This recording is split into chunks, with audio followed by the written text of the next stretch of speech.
Hola, hola, bienvenidos a Radio Semilla, el podcast de la Red de Guardianes de Semillas, donde practicamos la regeneración ecológica y social. Un feliz inicio de otoño a todos los compas del sur, inicio de primavera a los del norte, y acá en el centro estamos celebrando el Pauca Raimi, la fiesta del florecimiento, de los colores, que para muchas culturas andinas es considerado el año nuevo andino. Y para celebrarlo tenemos una invitada de lujo esta semana, Patricia Hualinga, mujer quichua amazónica del pueblo del mediodía, Sarayaku, una verdadera guerrera con una presencia y un mensaje tan potente como coherente y auténtico, una defensora de los derechos de la naturaleza y un verdadero ejemplo de dignidad y soberanía. Es muy especial para mí presentarles este episodio porque la familia Hualinga y el pueblo de Sarayaku están muy cerca de mi corazón. Aquí queremos honrar la memoria del Yachac, el chamán Don Sabino Hualinga, padre de Patricia, quien falleció el mes pasado a sus 103 años, dejando un legado invaluable para todos nosotros, un hombre de una sabiduría impresionante. Con él y con mamá Corina Montalvo, su esposa, quien estuvo presente junto a Patricia durante la grabación de este episodio, tuve la suerte de compartir en varias ocasiones experiencias maravillosas. De Don Sabino puedo decir que era un hombre que con su sola presencia traía armonía y luz a los espacios que habitaba. En el 2013 conviví con ellos durante un mes, gracias a mi amigo José Luis que me invitó. Ahí trabajé un poco también con Heriberto Hualinga, excelente cineasta y músico, quien me dio el permiso de usar la música que escucharon al inicio y al final también van a encontrar una hermosa canción de él cantada por la mismísima mamá Corina. En las notas les dejo los enlaces al trabajo de Heriberto para que vean sus documentales, escuchen sus canciones y conozcan un poco más de Sarayaku y su selva viviente. Bueno, nos pueden encontrar en todo lado donde hay podcasts, no solo en Spotify, Apple, etcétera, sino también en las plataformas de podcast 2.0, donde se respetan sus datos y su privacidad. Y también en nuestra página web, radiosemilla.com, en todas las redes, y pueden conversar con nosotros en nuestro canal de Telegram. Les dejo el enlace también en las notas. Una mención a la revista Terra Incógnita, la primera revista geográfica y ambiental del Ecuador, llena de excelentes fotografías y temas de naturaleza, ambiente, cultura, geografía, historia y mucho más. Síganla en Facebook, en Instagram como @Ecuador Terra Incógnita. Les recomiendo mucho esta revista. Ahora sí, la entrevista fue por videollamada, hay momentos que es un poco ruidosa, les pido disculpas por eso, pero creo que la conversación no se vio comprometida al final. Eso es todo por hoy, les dejo con Patricia Hualinga. Bienvenida a Radio Semilla, es un honor para nosotros tenerte aquí. He estado con muchas ganas de tener esta conversación desde que comenzamos el podcast y finalmente estamos aquí hablando contigo, así que gracias por aceptar la invitación. ¿Cómo estás ahora? Gracias, Felipe, por la invitación. Es un honor estar en este medio para poder dirigirme a todos ustedes. Nosotros estamos bien. Chévere. Normalmente les pedimos a los invitados que nos describan un poco cómo es su entorno. ¿De dónde vienes? ¿Cómo es tu lugar? Bueno, yo vengo del pueblo originario quichua de Sarayaku, que está acá en el centro sur de la Amazonía de Ecuador. Si ustedes se quieren imaginar el entorno que es Sarayaku, imagínense un pueblo en medio de la selva tropical de la Amazonía, donde no hay acceso a carreteras, donde no hay energía eléctrica, donde tampoco hay agua potable, donde las comunidades vivimos en base a nuestro esfuerzo. A las orillas del río Bobonal algunos y otros en otros ríos más pequeños. Somos 7 comunidades hasta el momento y yo soy de la comunidad del Mono Negro, que se llama Cuchillo Urco. ¿Y cómo se ve más o menos el entorno? Quiero decir, ¿cómo es su alimentación? ¿De qué viven? ¿Cómo son sus casas? Nuestras casas, la mayor parte son de hojas, a pesar de que en los últimos tiempos ha habido algunas introducciones que ha hecho que el panorama de las casas pueda cambiar en ciertos lugares, pero todos son de hojas, piso de tierra, donde hay las visitantes, tenemos nuestras chozas, algunas para dormir, otras para la visita. En mi casa, por ejemplo, hay una cocina, que es otra choza, el salón principal, que es otra choza, y cada familia, en este caso la mía, tiene una casa, la de mi hermano tiene otra casita, pero estamos alrededor de la casa principal. Y la de mis padres también había otra. Entonces, nos alimentamos de lo que producimos. La yuca, el verde son comidas principales, también el pescado. La pesca es una cosa fundamental en Sarayaku. La cacería también, somos todavía pueblos que cazamos para poder comer. Tenemos espacios de cacería, de pesca, de agricultura de autoconsumo, pero también tenemos un espacio que no es topado, a lo cual lo denominamos como bosques vivientes o selva viviente. Entonces, ¿cuáles son los productos principales? En una mesa es como el pan, la yuca y el verde. Eso no puede faltar. La bebida principal, la chicha, tampoco puede faltar. La chicha de yuca, no es como la chicha de la sierra. Es la chicha de yuca fermentada, mascada al inicio, fermentada, y eso te brindan en cada casa que vas. Eso no puede faltar. Hecho en ollas de barro. Ese complemento también sirve como para dar energía, porque los trabajos que se hace, solo cuentas con un machete para hacer los trabajos.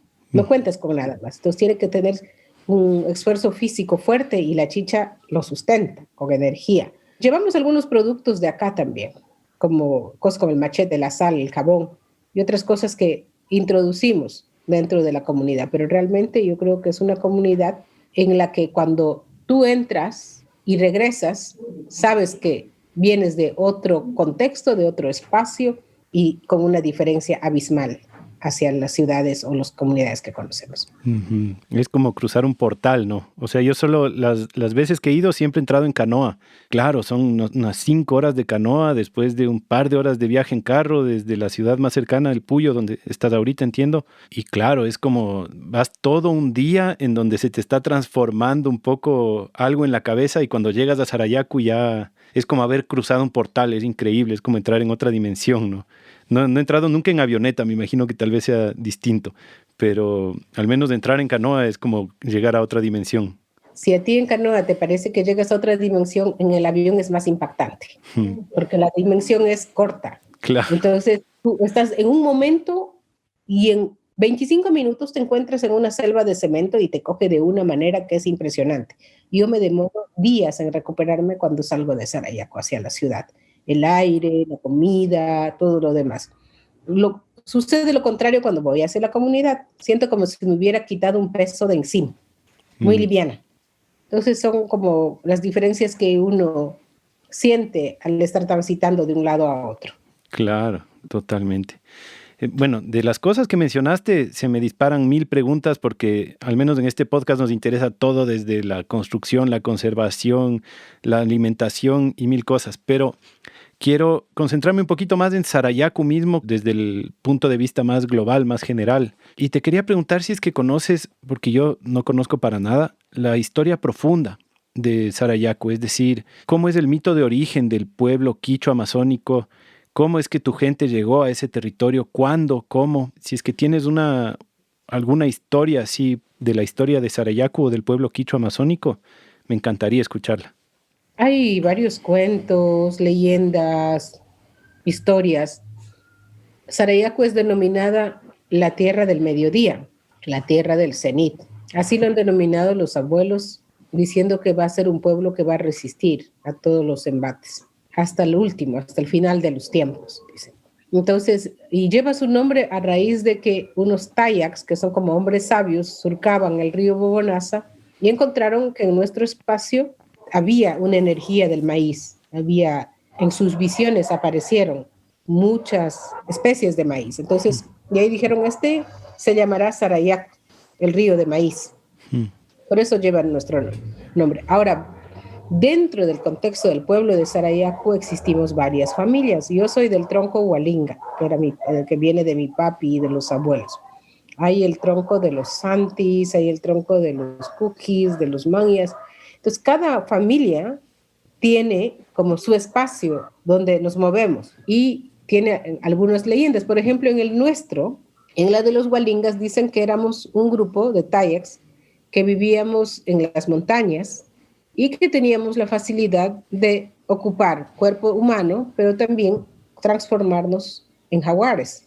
Por eso nos llaman los pumas hualingas. Y eran temidos en la guerra, porque cuando llegaban a la guerra no llegaban como humanos, sino como jaguares. Entonces nuestro linaje supuestamente viene desde gente que se transformaba en jaguar, que tenía esa facilidad. ¿Qué es lo que pasa? ¿Cómo quedamos en este lado de la vida? Cuando empezaron los contactos en la Amazonía del mundo occidental, si lo llamamos así, una parte de nuestra familia se escondió en las montañas y dicen que entre los grandes cerros ellos decidieron convertirse en jaguares y no volver más. la montaña del Tis, unas montañas que ellos mencionan. El otro grupo, que es de la misma familia, sí se quedó para este lado. Entonces nosotros seríamos el grupo que se quedó para este lado y que nos conectamos con los otros seres humanos. Y por eso todo el tiempo, esto de que somos los descendientes del jaguar viene de este origen, de que nuestros antepasados se convertían en jaguar. Y tal vez no eran jaguar mismo, pero tenían esa posibilidad de transformarse.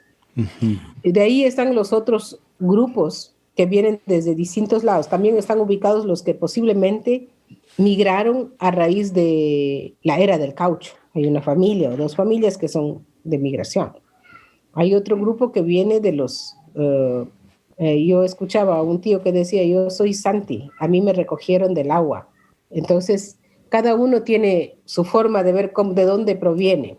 Otros hablan de que son de las plantas, de las guayús, porque lo extraño de los mitos es que antes no había diferencia entre animales y hombres, o si había diferencia tenían la posibilidad de conversar todo el tiempo. Entonces, por ejemplo, hay una leyenda, hay un mito que dice, como si se fuera el inicio, donde todos se van tomando. Unos se convierten en animales, otros se quedan como humanos, nacen los colores y cada uno toma su forma. Y ya no se vuelven a comunicar porque se convirtieron muchos en animales. Antes parece que había esa posibilidad de conversar, de saber qué pasaba, de mirarse como iguales, pero en algún momento hubo una ruptura que marcó a los seres humanos con los otros seres de la naturaleza, como los animales. Entonces, Sarayaku no se sale de estas formas, sino que nosotros también somos parte de toda esa concepción que han creído en el inicio. Qué interesante. Ahora, el actual Sarayaku es después de que entraron las misiones. El antiguo Sarayaku está en la comunidad que se llama Maucallacta. Ahí hay un cementerio muy antiguo y donde se divisan vasijas y barros y todo. Eso está ahí. Ah, y con las misiones se movieron al territorio donde están ahora. Está en el mismo territorio de Sarayaku, pero está como en otra comunidad. La plaza central era en otro lado. Entonces, parece que lo movieron. El cementerio antiguo está en el otro lado, la plaza, la iglesia, el centro está ahora en otro lado. Ya. Me parece fascinante esta historia de los pueblos de la Amazonía. Yo, en mi ingenuidad o en mi ignorancia, antes pensaba que los quichuas amazónicos, como hablan quichua, debían haber llegado cuando llegaron los incas. Y recién me enteré que nada que ver, pues que la historia es muy diferente, que yo no la voy a poder contar porque no la sé, pero que los quichuas amazónicos son probablemente de los más antiguos que habitan la Amazonía. Y eso me cambió bastante mi percepción, porque yo no me cerraba la idea de que, porque fenotípicamente el quichua amazónico es súper amazónico, o sea, se parece mucho más a los otros pueblos amazónicos que a los pueblos andinos. Entonces no me cerraba mucho la idea, pensaba tal vez habrá sido un mestizaje cuando llegaron los incas, pero parece que el tema del lenguaje del quichua es mucho más antiguo que los incas mismos, y es más como una unificación que pasó cuando ellos colonizaron. Yo diría que sí, tanto así que el quichua unificado de ahora a los que hablamos el quichua amazónico nos complica. Claro. Y hay palabras que hemos encontrado que no tienen nada que ver con el quichua. Por ejemplo, en Sarayaku tú debes haber escuchado que los hombres se tratan no por el nombre, se dicen alamas. El significado debe ser hermano, amigo, ¿qué será? Pero entre los hombres siempre están alama, y no están diciendo... Y entre mujeres, según mi mamá, nos decían achichus. Tal vez podría significar mujer o hermana, pero tampoco es una palabra quichua. Esto de las dos palabras que yo me doy cuenta. Entonces, cuando nos unifican el quichua amazónico, se van perdiendo, conforme pasa el tiempo, el quichua que se habló en la época de los abuelos no es el mismo quichua actual y tiene algunas palabras que se han ido desapareciendo. Al mismo tiempo, por ejemplo, hay cosas que están desapareciendo. La forma de reír de las mujeres en el mundo de Sarayaku era impactante. Tú podías escuchar una risa de una mujer que sobresalía de una montaña a otra. Sí. El eco que enviaba hacía despertar a todos. Y eso se ha perdido. Y nosotros hemos salido de la ciudad y hemos tenido que aprender a sonreír y a lo máximo jajaja, pero no el jajay tan sonoro que impacta en todo el bosque. Claro, que entonces, le dejas a toda la ciudad sorda ahí si es que te vas al Puyo a reír así. Sí, pues, entonces yo he conversado con mi mamá y me dice, eso sale espontáneo. Cuando sabes reír así, te sale de una manera tan espontánea que retumbas en todo lado. Pero eso tampoco es una tradición quechua. Claro. Es mundo de las mujeres indígenas. Y así sucesivamente algunas cosas que se podría ver que no son de tradiciones quechuas andinas. Yo lo que pienso, la teoría que tengo es que nosotros somos descendientes de los Tayaks, los primeros habitantes de los bosques amazónicos, de la naturaleza amazónica, que en algún momento nos incorporamos, fuimos descubiertos y la misión se encargó de transmitirnos el idioma. Porque los misioneros en ese tiempo sí hablaban el quechua. Ah, claro, y ahí se fue mezclando más todavía. Sí, el quechua era un idioma de interrelación. Me imagino que ya para comerciar con la sierra y todo ya tenían algún conocimiento del quechua o del quichua andino mismo, que también es diferente que el quechua. Sí, yo creo que ya se tenía una base, pero los misioneros sí sabían el quichua. Y yo creo que poco a poco fue eso, entrando con fuerza. Y ahora Claro. nos identificamos como quichuas amazónicos porque seguramente no sabemos exactamente quiénes somos. Pero hay divisiones. Si empiezas a escuchar, ver los ríos desde un punto hasta otro lado, hay una distinta pronunciación. Si vamos por la comunidad de Pacayacu, empezamos desde Yatapi, por ejemplo. Yatapi es un río, Aulapi es otro río, Tsatsapi es otro río, y todos están terminando en Api. ¿Qué idioma es? Algún idioma que desapareció. Y se quedó solo con el nombre de los ríos. Y así en distintos lados. Entonces yo creo que somos pueblos que perdimos tal vez nuestro idioma original, tal vez no el contexto en el que vivimos y todo lo demás, pero tal vez sí el idioma original por el tema de las misiones, la interrelación, ya después llegó la época del caucho, que surcó todas las cuencas de los ríos amazónicos. Eso también te quería preguntar, lo que mencionaste del caucho. Tú dices que hubo migraciones. ¿Quieres decir que la gente de Sarayaku o de la cuenca del Bobonaza se fue hacia Perú y hacia Brasil a la locura del caucho? ¿O que más bien llegaron de afuera a su territorio? Yo creo que la gente, algunos del Napo, escapándose llegaron al territorio, porque la cuenca del río Napo estaba totalmente explotada y varias familias pienso que llegaron. Ahora, no es tanto el caucho lo que hace el boom de la migración ahí, es la sal. La gente se proveía de sal de Guayaga, la sal de roca. Entonces surcaban meses enteros hacia el Perú, flotas enteras de canoas indígenas surcando para llevar la sal. Y para ellos era más normal ir hacia Perú, Iquitos, Guayaga, por todos estos lados, que ir a Quito, ir a pie, o con otro transitaban con la canoa. Claro. Entonces de ahí traían los productos del Perú. Por ejemplo, la sal era vital, básico, no lo traían del mar, pero ropa, cosas que cambiaban ahí. Y para ellos sí llevaban cosas como la balata, que es caucho, llevaban artesanías, llevaban todas las cosas que ellos iban a cambiar como forma de intercambio y de... Lastimosamente, cuando se cerraron las fronteras, mucha gente que estaba surcando para esos lados quedó para siempre en ese lugar. Claro, después ya, o sea, dividieron comunidades al trazar ahí una división entre dos países. Se quedaron, pueblos, parientes nuestros se quedaron allá, porque la comercialización entre ellos, el intercambio era bien fuerte con el Perú. Ni siquiera tal vez era el Perú, eran pueblos indígenas que se intercambiaban productos, compraban cosas, iban a la ruta de la sal. Claro, comunidades de más abajo nomás. No había tal Sí. Perú. No, por allá podemos encontrar hualingas también en Perú. Qué interesante. Para meternos más en tu vida, ¿nos podrías contar un poco cómo era tu infancia en Sarayaku? También en esto quiero contarle al público que tú eres hija de don Sabino y de mamá Corina, que mamá Corina está ahí cerca tuyo y don Sabino falleció recientemente. Entonces también desde aquí le queremos hacer un homenaje porque don Sabino era un gran yachac, un gran sabio. Al menos en mí tuvo un impacto él y tu mamá, un impacto muy profundo en mi vida. Y ahora está en ese mundo de los espíritus que él tan bien conocía. Y te quiero preguntar cómo era ser niña, vivir en Sarayaku y ser hija del yachac, don Sabino. Bueno, yo soy la cuarta. Nosotros somos 6 hermanos, 4 hombres y 2 mujeres, nacidos de papá y mamá. Y yo, dicen que era una niña muy tranquila, y nací tranquila también. Los recuerdos que tengo de mi padre, papá era un hombre muy trabajador, pero era un excelente cazador y pescador. O sea, papá era el campeón de cacería, la selva era su mundo. Y yo recuerdo que yo despertaba y encontraba a mamá con pescados grandes llamados bagres, ahí preparando mazamorra. Papá salía a pescar de noche. Y a veces iba y traía animales, traía pescado, y era el sustento de la familia, ¿no? También todas las familias tenemos chacras. Entonces, para nosotros, cada vez que papá llegaba con sus pilanas o shigras, las pilanas son hechas de hojas para cargar la cacería. Son como unas mochilas que hacen con las hojas de palma, ¿no? Sí, se Ujú. llama pilán. Y nosotros íbamos a revisar porque venía diversidad, no solo venía una cosa. Si venía pescado, también venía una perdiz o venía una guanta. Nosotros crecimos ahí. Yo nací en Sarayaku. Los recuerdos que tengo de papá es un padre siempre bondadoso. O sea, el problema de nosotros es que nosotros nunca le vimos como un yacho.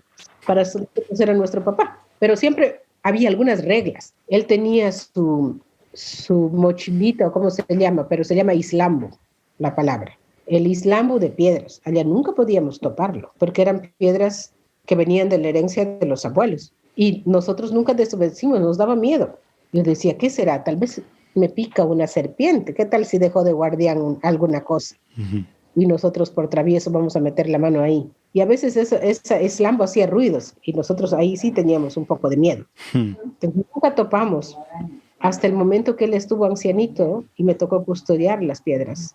Y cuando ya él ya no estuvo, hace 8 días que lo pudimos abrir entre los hermanos Wow. para mirar y para ver, decidir qué vamos a hacer. Pero papi era una persona muy, muy tranquila, a diferencia de mami, que era muy activa. Mami era como el motor, inclusive para conversar, era mamá la que conversaba. Ujú. Papá era callado. Y no sé si te habrás dado cuenta que ya mayores también, papi debe haber estado más callado que mamá. Siempre. Ya, entonces mamá era como, pero nosotros les escuchábamos hablar, papá hablaba bastante con mamá. Mm. Y a veces cuando no podía decirnos las cosas, mandaba a decirnos con mamá, tu papá dice esto. Yo creo que tuvimos una infancia bonita con nuestros padres hasta que me tocó salir al colegio, porque no había colegio ahí. Entonces ahí hubo un lapso de separación física, pero inclusive cuando teníamos que salir, nos madrugaban. 4 de la mañana, papá y mamá nos decían, ya levántense, ya han dormido demasiado. Y hasta eso ellos ya habían cocinado la guayusa y estaban listos para darnos el consejo de la mañana. Sabían que íbamos a partir hacia la ciudad y que no era nuestro mundo. Entonces nos advertían de todo, inclusive compartían los sueños y con ese consejo nosotros podíamos ya en el día volver hacia la ciudad.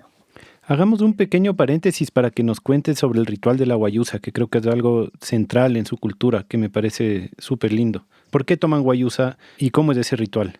Bueno, la guayusa es un té amazónico y se cocina con otras cortezas, lianas, para tener energía y para despertarnos. Se podría decir que es el café porque en Sarayaco no hay café, no tomamos. Pero nosotros los amazónicos no tomamos guayusa en cualquier momento. Nosotros los amazónicos tomamos la guayusa en la madrugada. 4 de la mañana, 3:30 el que cocina. Y siempre se toma antes de que vayan de cacería, para darnos consejos, se toma para reunirnos y resolver algún problema, o se toma para estar juntos en familia también. Muchas veces hemos sentado en familia y es bonito, es la parte más bonita del inicio del día, porque estamos sentados juntos, planificando, organizando, aconsejándonos, compartiendo los sueños, diciendo dónde vamos a ir a trabajar o cuándo vamos a viajar, todo. Todo es en la guayusa. Ya en el día lo que hacemos es dedicarnos a las actividades. Y en la noche, 6 de la tarde, antes se dormía ya, porque ya se ocultaba el sol y ya no podías estar andando en la oscuridad. Claro que hay velitas, alguna cosa, pero eso es básico. Ahora no tanto, ahora ya hay otras formas, pero una familia normal no se va a quedar mucho tiempo hasta de noche. Y ahí, o sea, como yo lo entendí, también ese es como el momento en donde se transmite la cultura oral, ¿no? Claro que todo hablaban en quichua y yo no entendía mucho, pero después me contaban un poquito. Pero ahí es donde no solo se comparten los sueños, que creo que es una de las partes clave, ¿no? Si es que alguien tuvo un sueño que puede llevar información importante para lo que va a pasar, pero también se cuentan las historias del pasado, también prevén cosas que pueden pasar en el futuro, también es como, son las conversaciones importantes durante ese momento, ¿no es cierto?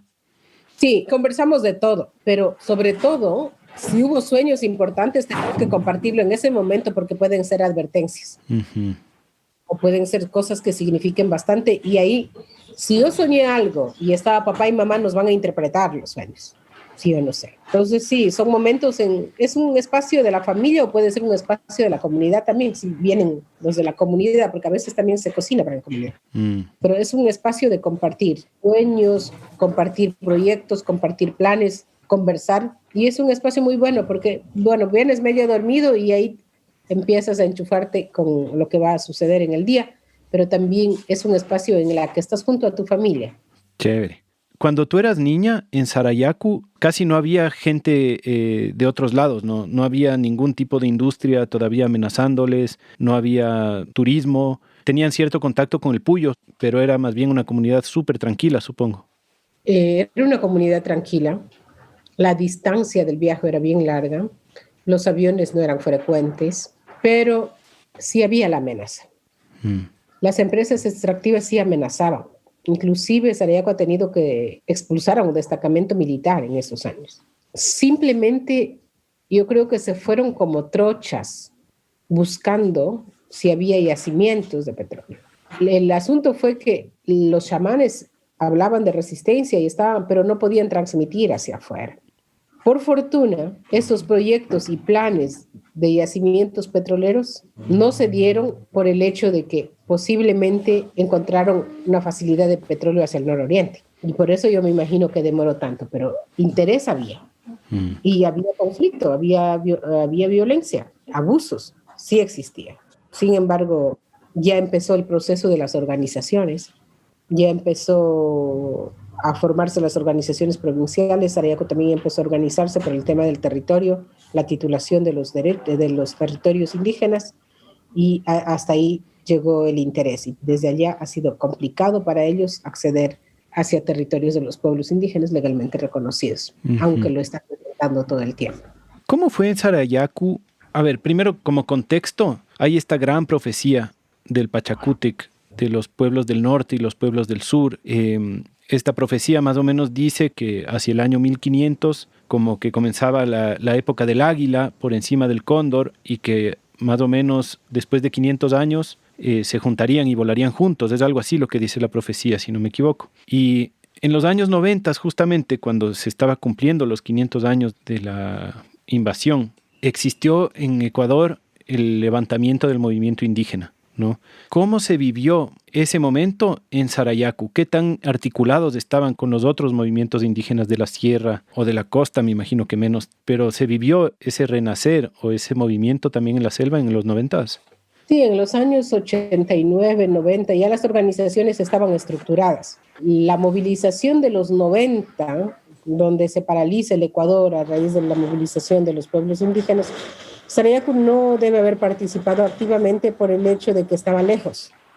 Pero nosotros salimos en el 1992, desde Sarayaku y desde las fronteras, para exigir los títulos de propiedad. Entonces ahí sí caminamos y yo ya estaba joven hacia Quito. Decidimos irnos a pie a Quito. Fue dura la jornada porque no somos andinos, el frío y todo lo demás, pero logramos llegar a Quito y era el gobierno de Rodrigo Borja, pasar muchísimos días en el Parque Elegido. Ese fue nuestro hogar. Y nos quedamos ahí acampando hasta que por fin nos dieron los títulos de propiedad. Después retornamos y hemos estado pendientes de todos los procesos que han seguido. Esa fue la primera lucha. Esa fue la primera vez que pisamos fuertemente en la capital y que la gente andina conociera fuertemente a los amazónicos con todo el grupo. Llegamos como 8,000 personas aquí. ¡Wow! Sí, entonces se vio la solidaridad. La gente lloraba, pobrecitos, ¿de dónde vienen? Decían en la calle. Algunos nos llevan zapatos, decía, ¿cómo están yendo en este frío? Y la cuestión es que la gente no podía caminar con zapatos. Bueno, yo sí, pero en esa época había muchas familias que el zapato les convertía en un estorbo para caminar. Difícil acostumbrarse, claro. Y el problema era la comida también. No estaban acostumbrados a comidas externas.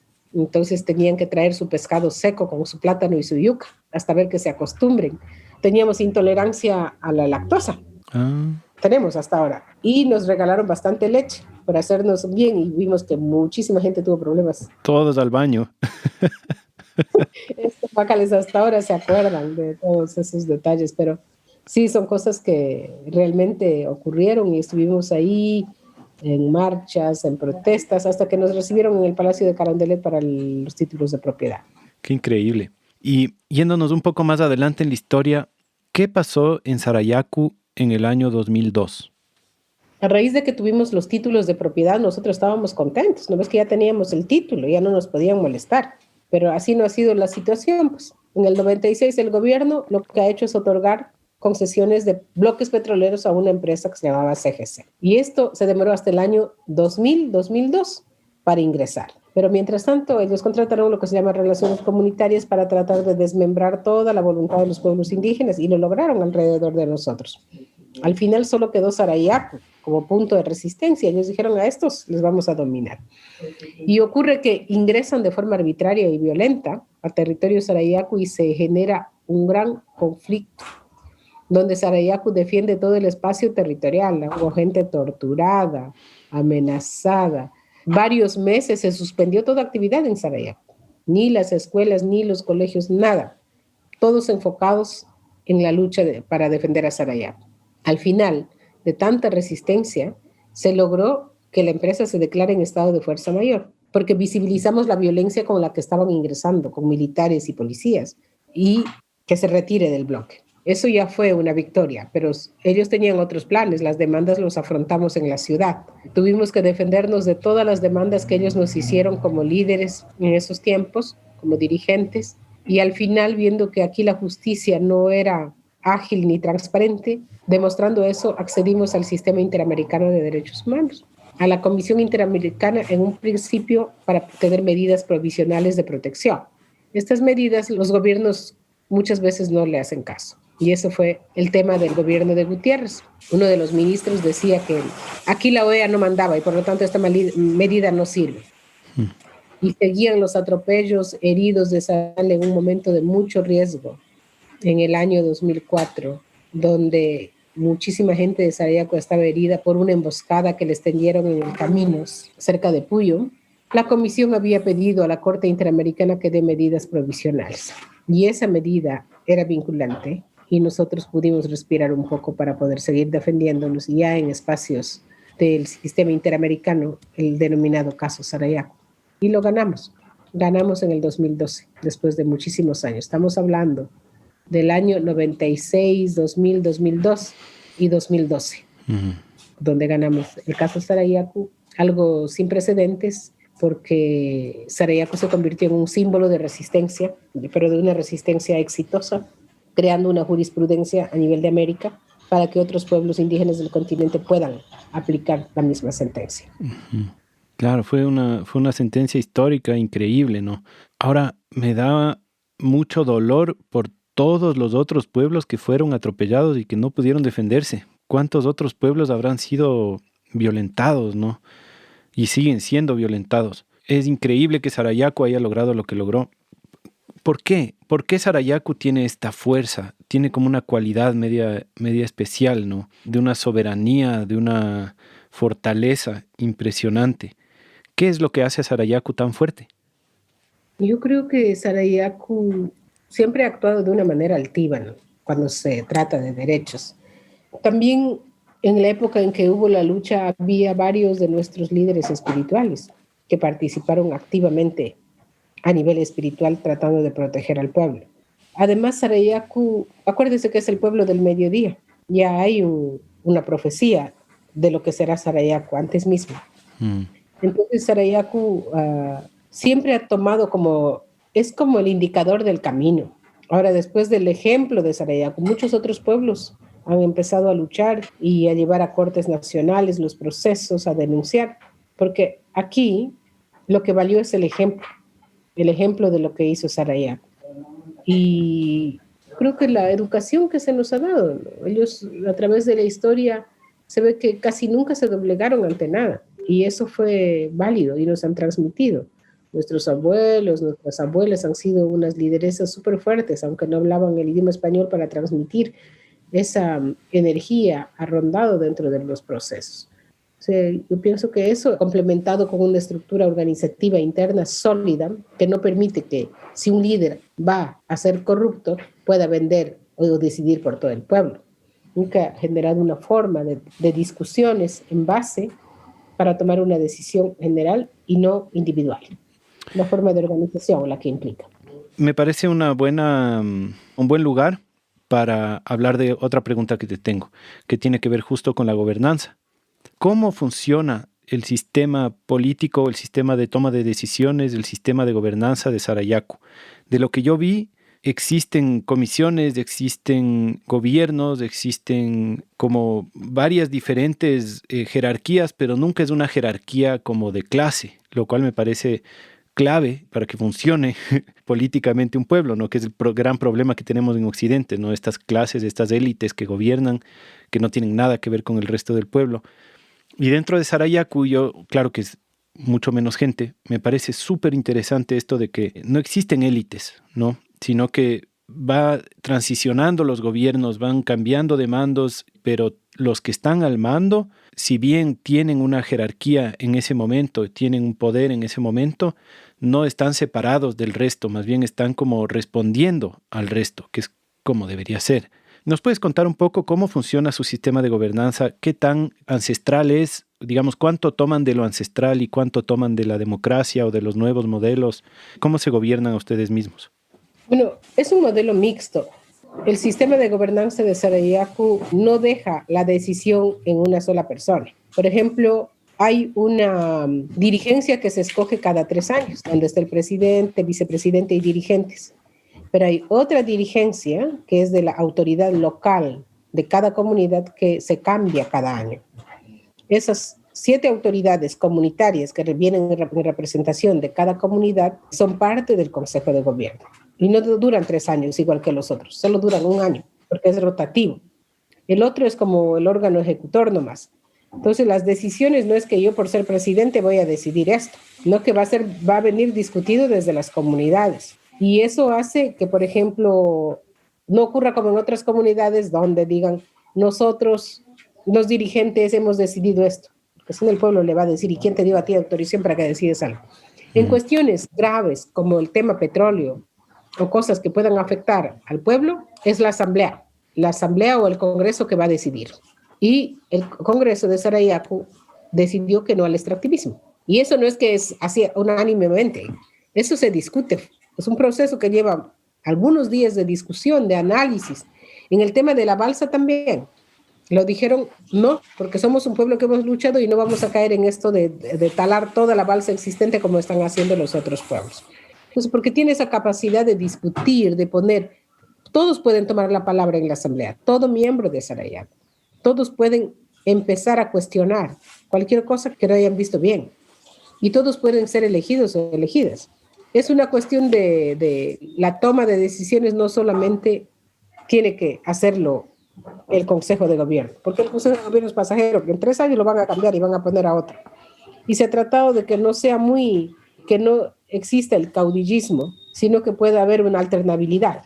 Y por eso es que siempre hay un presidente diferente. A veces las dirigencias pueden repetirse en ciertos contextos. Si imagínense que haya sido un excelente dirigente y dicen, bueno, esperemos que continúe, pero no muchas veces. Aparte de eso, de que nosotros tenemos mediante nuestros estatutos, normas y reglamentos internos, sanciones también, pero también tenemos derechos.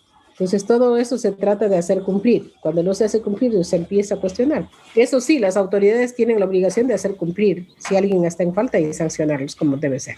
¿Y cómo hacen para no cambiar de proyecto cada año o cada 3 años, digamos, para mantener proyectos a largo plazo como ustedes hacen? Tienen proyectos grandes, ¿no? De un territorio muy grande también.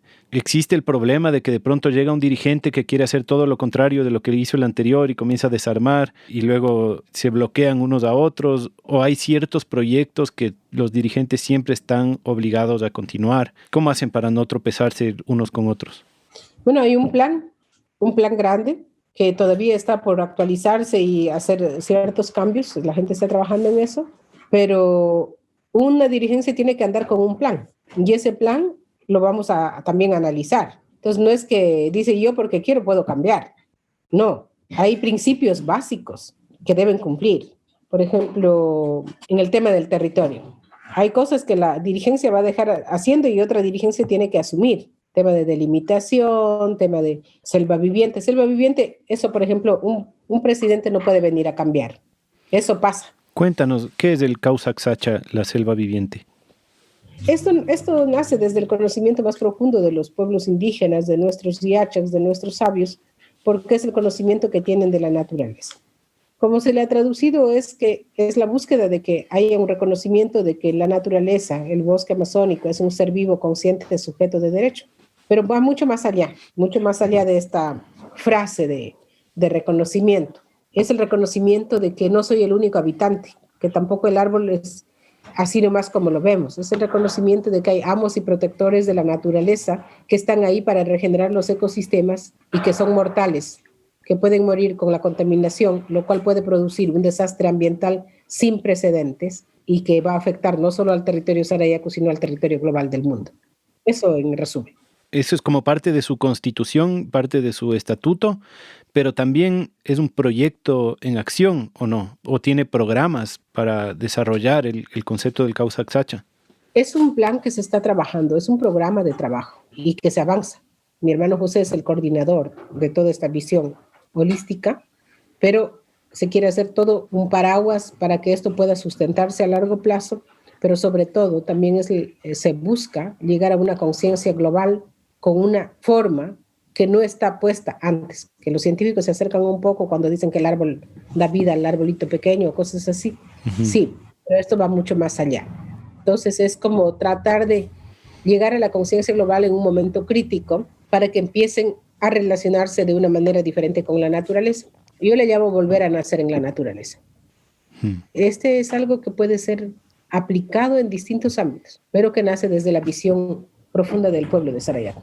Es de alguna manera la respuesta al modelo de desarrollo también, ¿no? Es decir, si se ven amenazados por una invasión petrolera, minera, maderera, extractivista, y dicen no, pero no se puede solo decir no, sino que de alguna manera están contraproponiendo algo, ¿no? Es decir, no es solo como déjennos en paz, nosotros vivimos como queremos vivir, sino que también vamos a proponer un modelo de desarrollo diferente, que sea regenerativo, que mantenga vivo el bosque, que respete al bosque vivo. ¿Y cómo traducimos eso a términos occidentales, digamos? Es decir, en términos económicos, tal vez no es extractivismo, sino más bien, no sé, turismo o qué sé yo, agrodiversidad. ¿Cómo traducen eso a proyectos que el resto del mundo pueda decir, claro, esa es una propuesta alternativa interesante para el desarrollo global?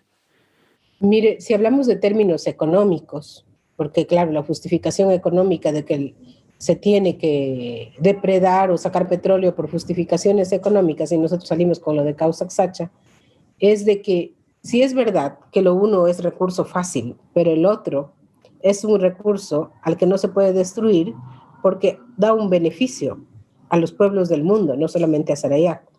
¿Por qué? Muchos dicen la Amazonía es el corazón del mundo, el pulmón del mundo. Ahorita no sabemos si sigue siendo el pulmón con todo el desastre que pasó en Brasil con las quemas. Pero lo que sí es cierto es que la Amazonía también se constituye como una de las fuentes de agua dulce más importantes del planeta, aparte de toda su inmensa biodiversidad y sus culturas milenarias. Lo sorprendente es que los gobiernos y las empresas aún intenten destruir los últimos reductos de vida del planeta. Y al mundo occidental hay que llegarle de que no se puede permitir eso. Eso no quiere decir que nosotros queremos vivir completamente alejados o aislados. ¿Qué se puede hacer para que estos pueblos puedan, de alguna manera, planificar su propia forma de sostenibilidad en un contexto global donde ya no somos pueblos en aislamiento? Y nosotros hemos pensado de que tiene que haber un plan diferente a lo que los gobiernos han empezado a promover, que es Red Más, que es captación de carbono, todo mercado, todo sumido al mercado donde las mismas empresas van. No que haya un plan diferente, que empiecen a reconocer que con su vida los pueblos indígenas han logrado detener toda la depredación.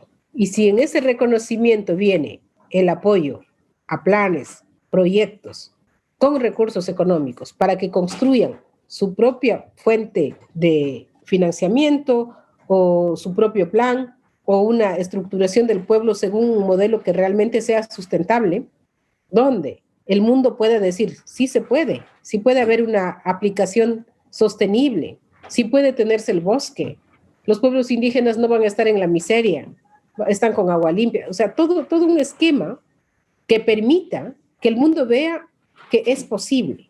Todo lo que hablamos se puede plasmar. Yo digo, los pueblos indígenas estamos en tela blanca para plasmar las cosas de una manera diferente, sin destrucción. He pensado que Sarayaco podría empezar por ahí, desde ese punto de vista. Ahora, si quieren alguna actividad económica, qué sé yo, ya sea bioproducción, ya sea turismo, eso tiene que ser normado a nivel interno de una manera que realmente no genere impacto, que no tenga impacto. Y esas son cositas que podría servir para la economía local, y lo hace. Las ventas de sus artesanías, otras cuestiones más pequeñas. Pero a lo que yo me refiero es que tiene que haber en el mundo un sitio donde se pueda decir sí se puede hacer, sí se puede. Y en este sitio se puede inspirar, y estos espacios son espacios de vida para todo el planeta. Y que no nos empiecen a enredar con toda la lógica de mercado, de la bolsa de valores, donde las empresas van a lavar su imagen comprando supuestamente carbono y siguen contaminando en otro lado. No, tiene que haber un sistema diferente, diferenciado, que realmente esté a la altura de los principios que nosotros tenemos de conservación, a los principios y la visión de los pueblos indígenas, como es la visión del Causaxacha. Entonces, yo pienso que ese es el camino y esa es la búsqueda que está haciendo pueblos como Sarayaco. Esa es, claro. Yo creo que es muy valioso el modelo, ¿no? Es decir, no es necesario que tengamos que ofrecer modelos económicos de desarrollo productivo para evitar el extractivismo. El simple hecho de vivir ahí, de sostener y regenerar ese bosque y crear ese modelo de autosustento de un pueblo ya es un valor increíble para el mundo y debe ser conservado, financiado, potenciado. Me parece súper valioso eso, y no necesariamente que se vean en la obligación de desarrollar un modelo productivo alternativo, ¿no? Que tenemos que hacer turismo, que tenemos que hacer agricultura, qué sé yo. Me parece muy valioso, sin que, digamos, que el pueblo tiene obviamente todo el derecho de decidir por dónde quieren hacer su modelo productivo, pero que no tengan la presión externa de qué es lo que van a producir entonces, ¿no? Si es que no producen petróleo o madera o qué sé yo. Me parece súper valioso, qué chévere. Quería que me cuentes, cuando yo estuve ahí tenían un proyecto que se llamaba el Cizañán. ¿Ese proyecto está vigente? ¿Sigue activo? Sí, el Cizañambi es el camino de flores. Eso es las formas de delimitación para el territorio de Sarayaco, que son espacios donde siembran, donde van como a señalar con especies consideradas preciosas por el mundo indígena como forma de delimitación territorial. Y claro, está hecho según la filosofía de la conexión de los seres de la naturaleza, qué se conecta con qué montaña, qué camino se conecta con. Entonces tiene una cuestión visionaria, pero para el tema de delimitación territorial. Patti, volviendo a esto un poco de la gobernanza, no solo gobernanza, sino en general de cómo funciona socialmente Sarayaco. ¿Cómo es el rol de la mujer y cómo es el rol del hombre en Sarayaco? Porque una de las cosas que igual yo encontré fascinante ahí y que me encanta además como un modelo, digamos, como una respuesta también a este mundo que está tratando como de eliminar las diferencias entre hombres y mujeres y que todo el mundo sea igual y hagan lo mismo y como que no hubiera diferencias biológicas, ¿no? Yo en Sarayaco encontré como que están muy claras las diferencias entre ser hombre y ser mujer, y eso no necesariamente quiere decir que uno es mejor que otro, pero sí tiene los roles claramente delimitados. ¿Cómo es el rol de la mujer en Sarayaco y cómo es el rol del hombre? Sí, es verdad. Inclusive para los asientos teníamos asientos de mujeres y asientos de hombres. Hay roles en los que no podemos meternos. Por ejemplo, el de la mujer es la chacra, la siembra de la yuca, la papa, el hacer la chicha, el hacer actividades de cerámica. Del hombre es la cacería, la pesca, la elaboración de canoas, de utensilios, de hacer la casa, las chozas. Y obviamente no nos hemos puesto a discutir si eso podemos cambiarlo o no. A mí, por ejemplo, el tema de la bodoquera, que es de los hombres, nosotros sabemos que nosotros no debemos topar la bodoquera ni estar con eso. Eso es una cuestión de los hombres. Es como la cerbatana, ¿no? Es la cerbatana quichua. Eso no lo utilizamos las mujeres. Pero tampoco el tambor. Tamborear es cosa de hombres. A veces llega alguna desubicada que quiere tamborear y todo lo demás, y ahí le decimos eso no está permitido. O sea, no...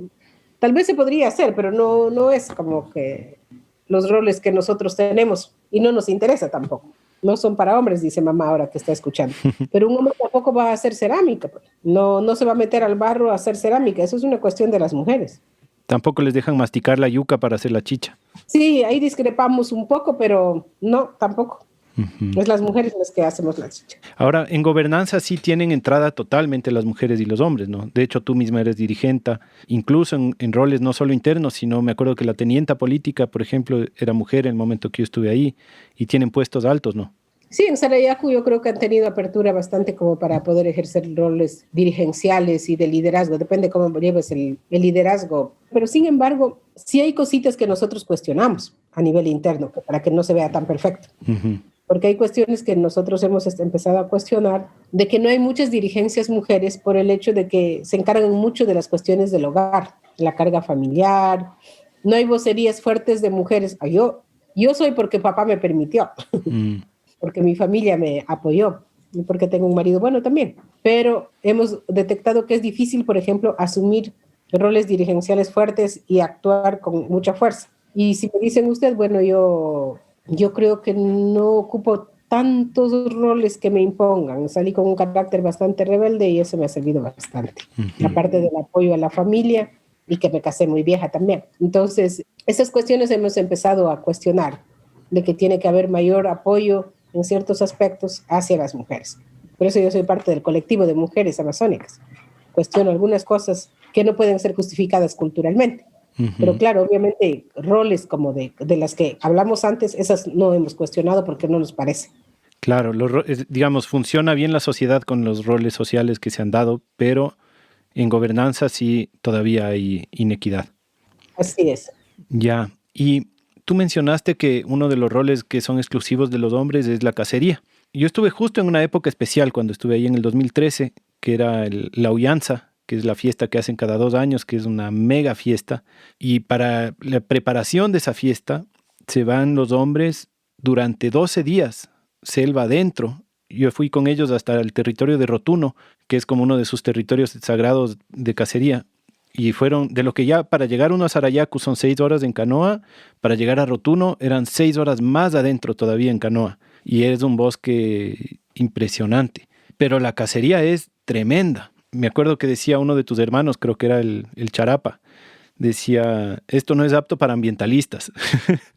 Porque claro, la cantidad de cuerpos de animales que se manejaban durante esos 12 días era impresionante. Entonces hay mucha gente que critica tal vez ese nivel de cacería, pero al mismo tiempo, de lo que aprendí ahí, tienen un manejo bastante interesante de los territorios en donde se puede cazar, de las especies que se puede cazar y que no se puede cazar. Entiendo que le cierran, cada cierto tiempo cierran territorios para que se regeneren y poder volver a cazar después de, no sé, 6 años, 10 años. Y también que, por ejemplo, hay animales intocables, ¿no? No cazan, por ejemplo, tapir porque está en peligro. Y también no cazan mamás con crías, como que tienen muchos criterios para sostener esas poblaciones de las que se sustentan, ¿no?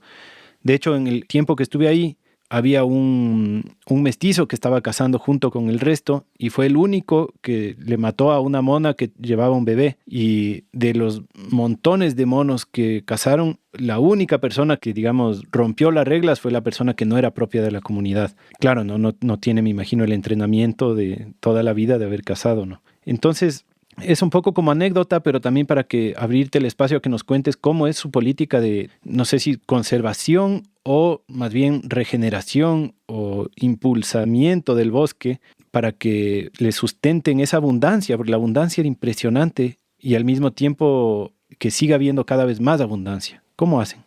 Bueno, fuiste en una época especial y la fiesta se celebra cada 3 años ahora. Cada 3 es ahora.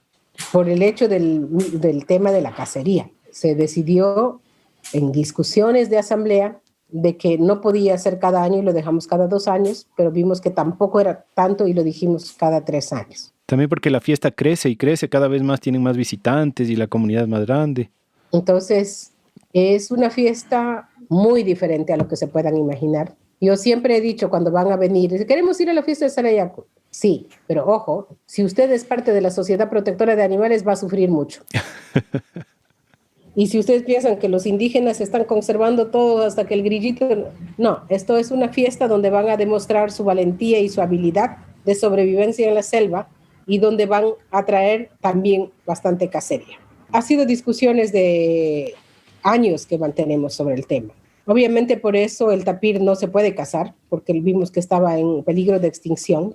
Ha sido difícil hacer entender a la gente porque acuérdense que somos cazadores y pescadores y ellos no entienden de que se podría ser un peligro para la especie. Entonces, eso hemos logrado generar un poco más de conciencia al respecto. Además que entran a territorios sagrados. El territorio rotuno es un territorio sagrado, es un territorio viviente. Y si tuvieron abundante caza es porque sus amos lo permitieron. Uh-huh. Puede ser que no tengan absolutamente nada. Una vez papá lideraba a los cazadores porque iban a entrar a bosques no permitidos. Pero me contó una anécdota. Apenas llegó, lo cual no era común en papá. Se sentó y me dijo, Patricia. Yo le dije, sí, te cuento una cosa. Le dije, ¿qué será? Y me dijo, llevé a los cazadores al bosque más profundo y se escuchaba una cascada pequeña. Y me cansé un poco y me senté un rato a tratar de descansar.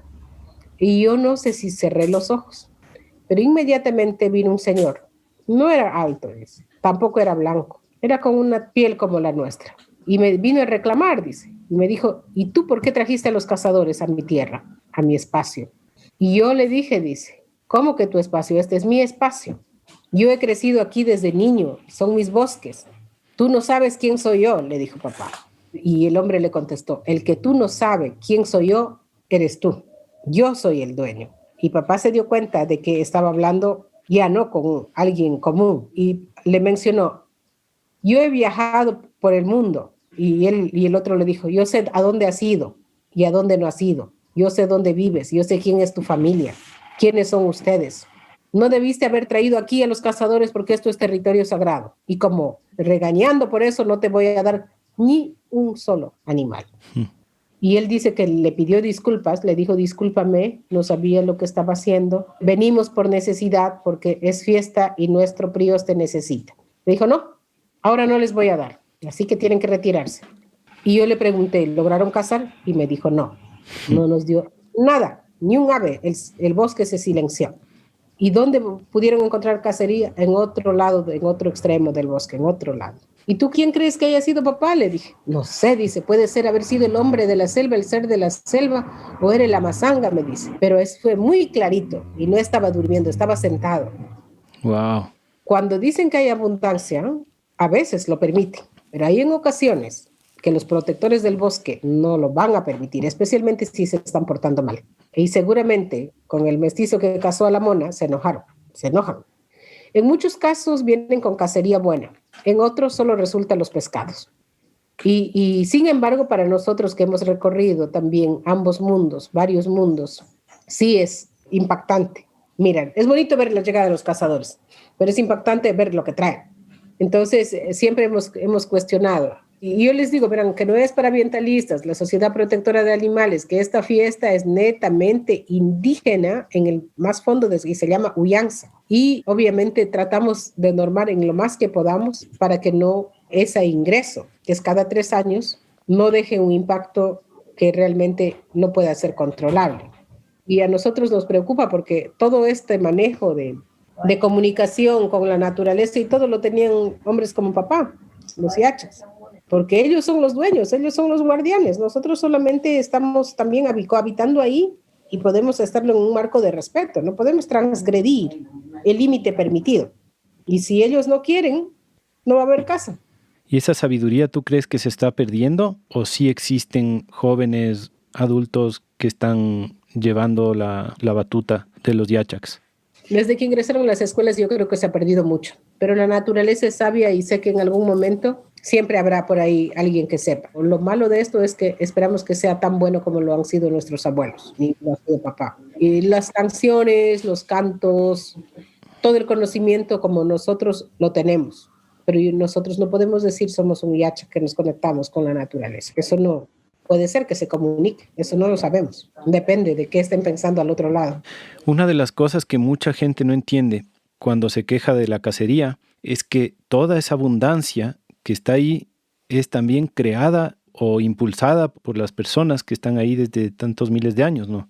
Una de las cosas que yo he aprendido en los últimos años es cómo la Amazonía es un bosque impulsado por la gente. Los bosques primarios que consideramos de la Amazonía no son hechos solo naturalmente sin influencia de las personas, sino que las personas mismas han creado la Amazonía así como es, y han creado esa diversidad y han creado esa abundancia de animales toda la vida cazando esos animales, o sea, proveyendo las condiciones para que exista esa abundancia y poder cosechar constantemente. Nosotros desde este espacio tratamos constantemente de cambiar este paradigma de la conservación que existe, como que los humanos somos los malos y la naturaleza es la buena y no debemos toparla, cuando precisamente gente como ustedes son los que demuestran que los humanos pueden tener una presencia súper positiva, un impacto súper positivo en el medio ambiente, no solo conservándolo, sino fortaleciéndolo, creando más abundancia y más diversidad.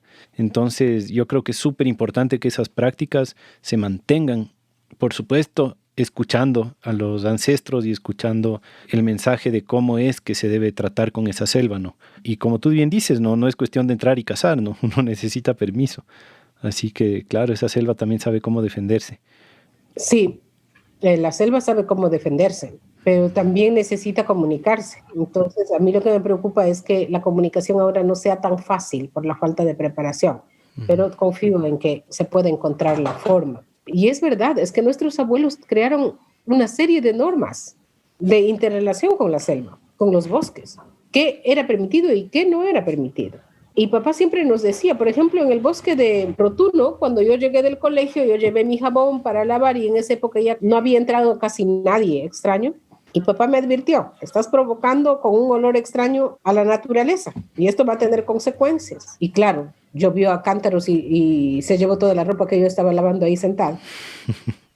Por poco me lleva a mí y algunas cosas así. Entonces hay normas de convivencia con la selva. Muchas veces, inclusive, gente indígena se olvida cuando les entra la ambición y la tentación del dinero o de las empresas.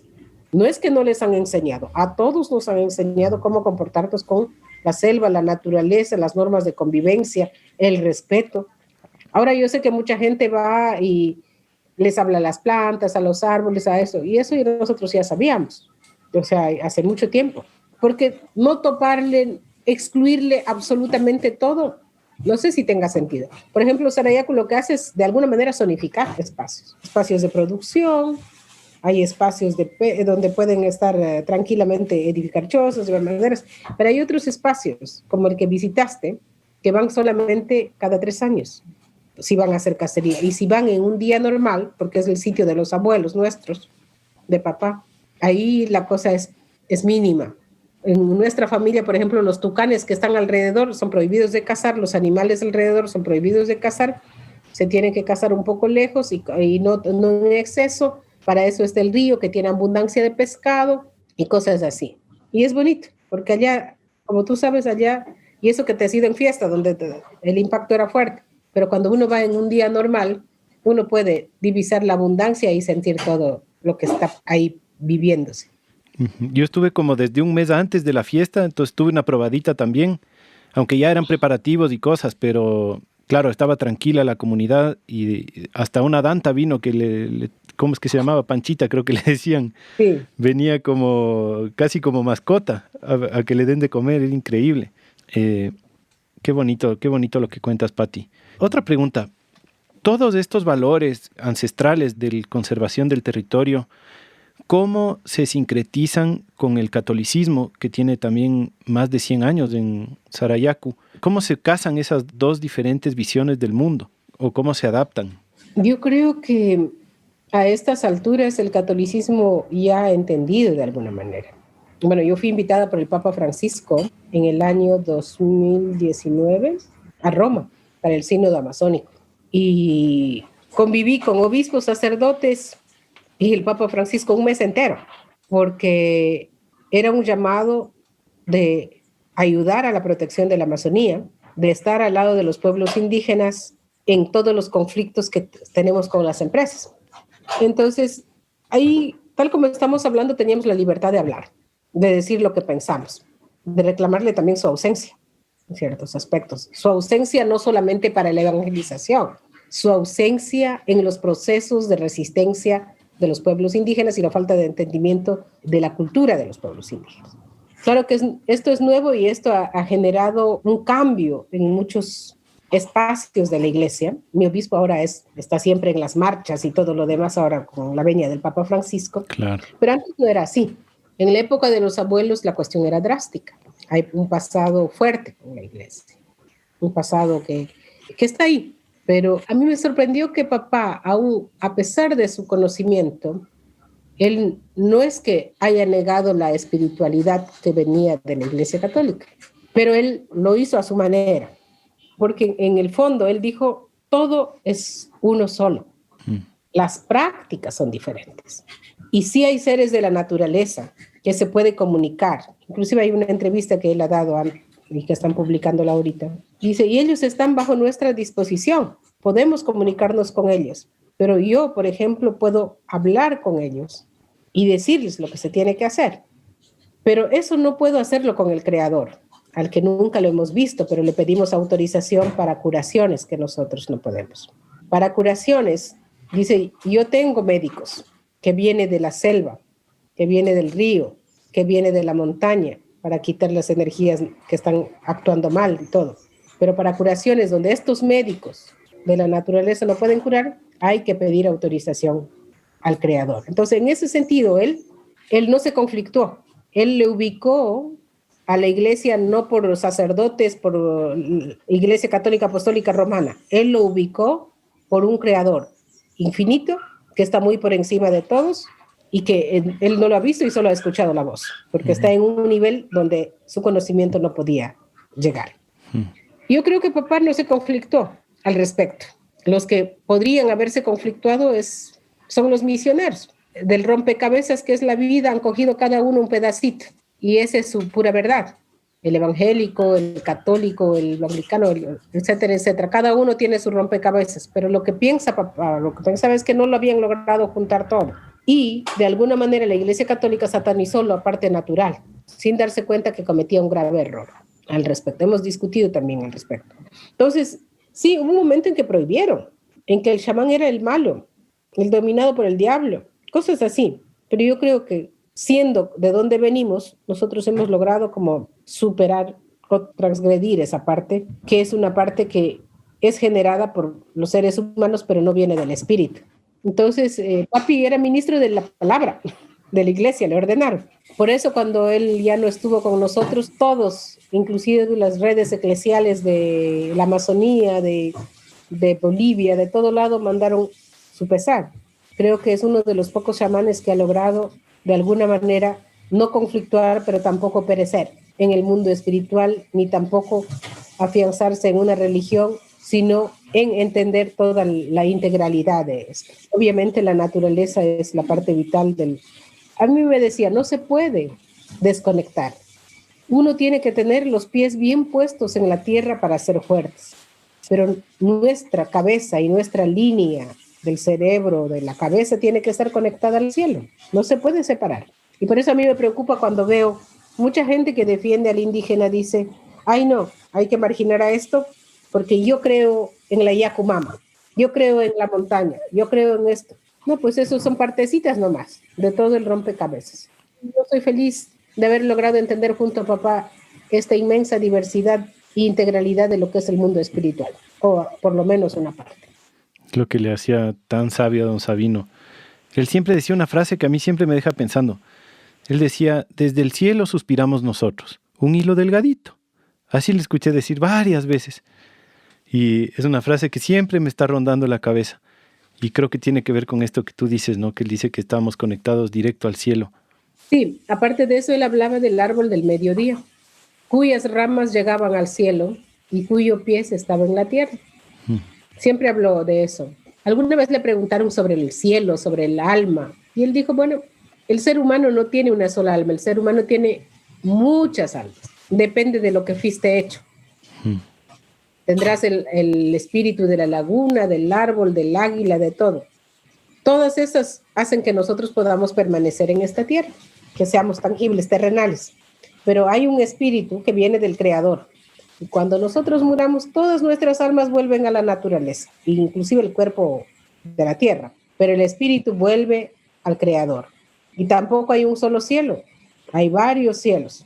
Hay uno que le llama el Monte Verde, la ciudad de Chonta, la ciudad de las flores, la ciudad de oro y el cielo del Creador. Entonces dice que cuando está habitado por muchos, esas eran sus lógicas, ¿no? Él nunca se conflictuó en ese sentido. Y por eso yo creo que el Papa era diferente. Uh-huh. Ahorita yo nunca digamos, don Sabino no hablaba mucho, como dices, y por ahí unas pocas frases nomás me decía, porque también mucho más le gustaba hablar en quichua que en español, pero una de las cosas que yo entendí tomando ayahuasca con él era eso. Yo no sabía que él lo había articulado así, pero a mí me vino en el viaje que muchos espíritus nos atraviesan. Es decir, todas las personas, todos los seres vivos estamos atravesados por varios espíritus a la vez. Y hay algunas personas que tal vez tienen un espíritu más puro, por decir, es decir, que les atraviesa más un solo espíritu y otras que les atraviesan 20 y somos una mezcla. Pero ahorita que dices me hace acuerdo de este entendimiento que yo tuve en un viaje con don Sabino. Qué bonito. Para volver un poquito al territorio y para ir terminando, recientemente en el año anterior, me parece, o en el 2020, hubo unas tremendas inundaciones en Sarayaku. Creo que el río subió a niveles históricos y que no había pasado eso en mucho tiempo o tal vez nunca. ¿Qué pasó? Bueno, fue justamente cuando llegó la pandemia, nosotros afrontamos una emergencia terrible. Ese día nosotros estábamos planificando viajar con mis padres, huyendo de la pandemia. Todo el mundo estaba huyendo. Era una época de huidas. Habían huido a la medianoche, unos a la madrugada, todo. Era un caos total. La gente estaba volviendo al pueblo. Y yo con mis padres no podía tener una huida tan rápida. Pero ese día, Sarayaku se inundó como nunca antes se vio. Tú conoces nuestra casa. Todas las casas fueron cubiertas. La casa que tú viste que estaba casi sin terminar de construir es la nuestra. Uh-huh. Esa se cubrió hasta arriba. ¡Wow! 2 pisos de casa. Sí, Heriberto y Cindy tuvieron que huir a la casa de la tía Narcisa que está en la loma, pasando la quebrada, más arriba. Y arrasó viviendas, arrasó el puente. Hasta ahora estamos sin puente colgante nosotros. 2 años llevamos sin puente. Y ese puente estaba tranquilamente unos 6, 7 metros de encima del río. Sí, se fue el puente. Se fueron las casas, se fue la infraestructura básica. José, mi hermano, se quedó sin nada. Toda su casa se quedó en la tierra, se llevó el río. Y tuvieron que buscar refugio en la casa de mi hermana Noemí en otro lado. Todos los puentes de la cuenca del Borbonazo fueron arrasados. ¿Qué es lo que pasó? Pensamos que la crisis climática está tan fuerte ahorita que está tan visible en muchas cosas. Pero también se añadió la explotación de la balsa. Los colchones de agua, que eran las balsas, fueron taladas de tal manera en las comunidades vecinas que hizo que el río venga a una velocidad no vista antes. El río crece lento y te da tiempo a escapar, pero esta vez dicen que creció con una velocidad que no les dio tiempo absolutamente a nada. Tuvieron que huir. Qué bestia. Nos quedamos en la más absoluta desolación, angustiados, llorando. Por suerte somos personas que un poco conocidas y logramos mover equipos básicos para auxiliar a la gente y hasta ahora estamos tratando de recuperarnos de las secuelas. Por lo menos ya tuvieron el primer año de producción. Plátano, yuca, todo fue devastado. Y entonces tenemos miedo que vuelva a ocurrir una creciente de esta magnitud. Tenemos miedo. Claro. Dice mamá que la casa donde dormiste ya no existe a causa de la inundación. Wow. Y la casa de ellos, me imagino que estaba más cerca del río, también se destruyó. Fíjate, la casa más viejita, esa resistió, porque nos dimos cuenta que estaba en un altito donde la corriente no era tan fuerte. Arrasó las otras casas. La sabiduría de cómo construir. También. Uh-huh. Entonces, la gente ha empezado a irse hacia las partes más altas ahora, aunque nosotros continuamos en el sitio. O sea, ¿crees que tiene que ver con la fiebre de la balsa y me imagino con la deforestación en general río arriba, ¿no? Porque la deforestación arriba del Puyo hacia Canelos y toda esta parte debe ser súper grave. Y bueno, aparte del cambio climático general que en todo el país ahora se ven crecidas mucho más grandes, el mismo riachuelo que pasa por aquí abajo de mi casa, también se bajó un puente recién y están creciendo todos los ríos más, pero el nivel de deforestación en la Amazonía y en especial desde la fiebre de la balsa es sin precedentes, ¿no? Así es, y después de la quema de los bosques de Brasil, nada ha vuelto a ser lo mismo acá. ¿Ah, sí? Nada, sí, el impacto ha sido muy fuerte. ¿Cómo sintieron la quema de los bosques de Brasil? nosotros escuchamos como si cayera una bomba muy grande, un ruido tan terrible que no sabíamos qué era y nadie nos explicó. Pero al día siguiente, 2 días después, nos dijeron que estaban quemándose los bosques de Brasil. Wow. Y venía humo, sentíamos el humo en el cielo como negro, oscuro, pero se empezó a sentir el cambio y el cambio no se ha recuperado hasta ahora. Es impresionante el cambio, impresionante acá. Puede estar lloviendo en este pedazo y puede estar haciendo sol en el otro ladito y puede estar, cualquier cosa puede pasar. Qué loco. La Amazonía está súper interconectada por los aires, ¿no? Nos contaba una anterior invitada que hablamos sobre la Amazonía también, la Lexi Gropper, en la anterior temporada, que hay esto que le llaman el río volador en la Amazonía, ¿no? Porque todo el agua está súper interconectada y las esporas de los hongos y toda la nota es como todo un mar encima de la Amazonía que está conectando. Entonces, claro, me hace sentido ahorita que dices que por más que están a decenas de miles de kilómetros de distancia, es el mismo sistema, ¿no? Comparten un mismo río volador. Sí, se siente el cambio terriblemente. Y esperemos que ojalá logren regenerar, porque con estas políticas del gobierno de Bolsonaro, que está tan terrible con el tema de la Amazonía, la cuestión no es fácil. Claro, complicadísimo. ¿Y la amenaza petrolera ya se disipó o sigue ahí en pie de lucha? El presidente ha dicho que va a duplicar la explotación petrolera. Cierto. Por lo tanto, sigue vigente. Totalmente. Bloque 28, la ampliación del bloque 10, bloque 79. Lo único que queda acá es la resistencia. ¿Pero están presionando activamente? ¿Está llegando gente? ¿Están buscando explorar? ¿O con ustedes por el momento no se meten? En el bloque 28 sí, en Pastaza sí están tratando de presionar. Con Sarayaku lo piensan 2 veces antes de empezar. Claro. Pati, si es que nuestra audiencia tuviera algún impacto que podría hacer, algún proyecto que apoyar, algo que visitar, ¿qué les podrías decir? Bueno, primero que intentemos pensar en que todo lo que ocurre en la Amazonía nos está afectando a todos, no solo a los pueblos indígenas, y que tenemos que hacer un esfuerzo común para proteger estos espacios vivientes como están en el territorio de Sarayaku o también en otros lados de la Amazonía. Obviamente para visitar a la Amazonía está un poco lejos, pero si lo quieren hacer siempre serán bienvenidos. Y los pueblos indígenas, por más que seamos defensores de la naturaleza y estemos acá luchando contra las petroleras, siempre necesitamos de una solidaridad global para poder hacer escuchar nuestras voces. Entonces, están invitados a ser parte de nuestras luchas, nuestros procesos y empezar a actuar desde los distintos lados que nosotros estemos o que ustedes estén. Ya sea en alguna parte del mundo, siempre habrá algo que hacer. ¿Hay alguna página que puedan visitar, algún proyecto al que puedan donar o apoyar? Sí, hay la página de Sarayaku, está www.sarayaku.org, y creo que se puede donar al Plan Causac Sacha, que está en construcción, tratando de conseguir este sueño positivo de que podemos construir algo diferente que sirva de inspiración a la humanidad. Yo le llamo espacios de vida para todo el planeta.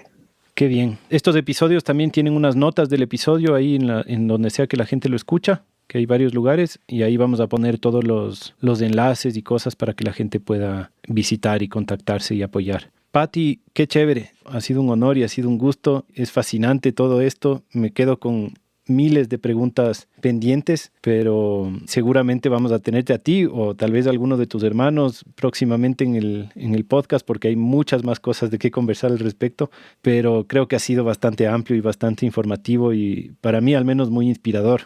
Así que te agradezco un montón. Siempre es un gusto hablar contigo y conocer un poco más a fondo sus luchas y su hermoso estilo de vida. Te agradezco un montón, Pati. Muchas gracias, Felipe. Ha sido un gusto y esperamos vernos pronto. Estemos en contacto, ahora que ya tengo tu WhatsApp. Eso, ahí estamos en contacto. Un abrazo.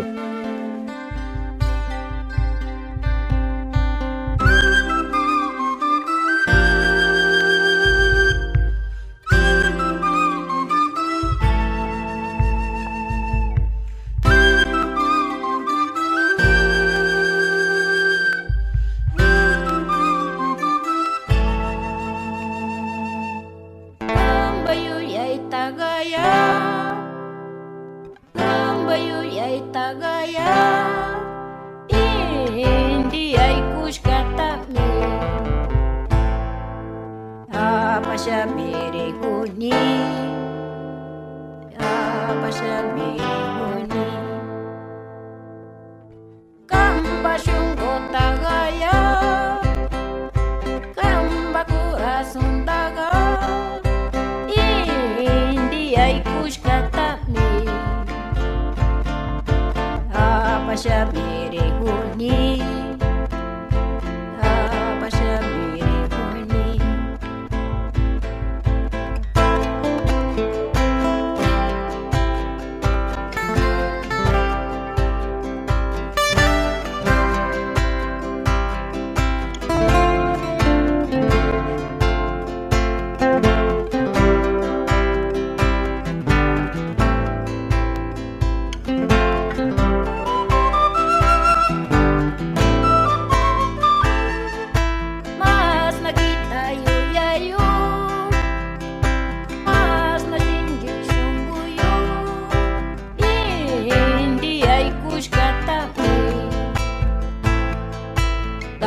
ya